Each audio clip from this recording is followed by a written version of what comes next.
இப்போது நான் நார்த்தங்காய் ஊறுகாய் தாளிக்க போகிறேன். அதுக்கு கடுகு, வெந்தயம், மல்லி, பெருங்காயம். இது ஊறுகாய் ஊற வச்சுருக்கேன் பாருங்கள், 10 நாள் ஆச்சு ஊற வச்சு. இதில் பெருங்காயம், கடுகு, வெந்தயம், மல்லி எல்லாத்தையும் வறுத்து வச்சுருக்கேன். இதெல்லாம் பொடி பண்ணி இப்போ ஊறுகாய் தாளிக்க போகிறேன்.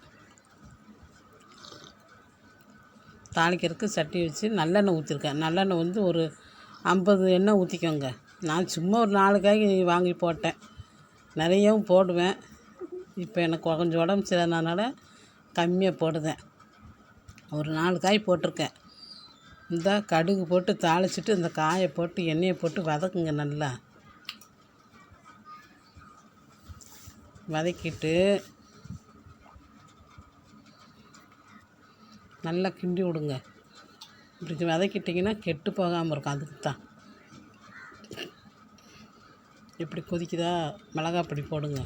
நான் ஒரு 2 ஸ்பூன் போட்டிருக்கேன். நீங்கள் வேணால் ஒரு 3 ஸ்பூன் போட்டுக்கோங்க.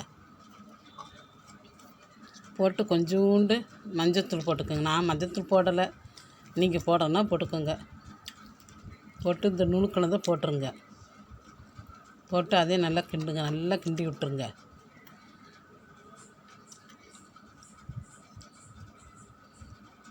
கிண்டி விட்டு அப்படியே நல்லா ஆறட்டும். பார்த்தீங்களா எப்படி இருக்கு பாருங்க. கலர் ஃபுல்லாக இருக்கா? ஆஃப் பண்ணி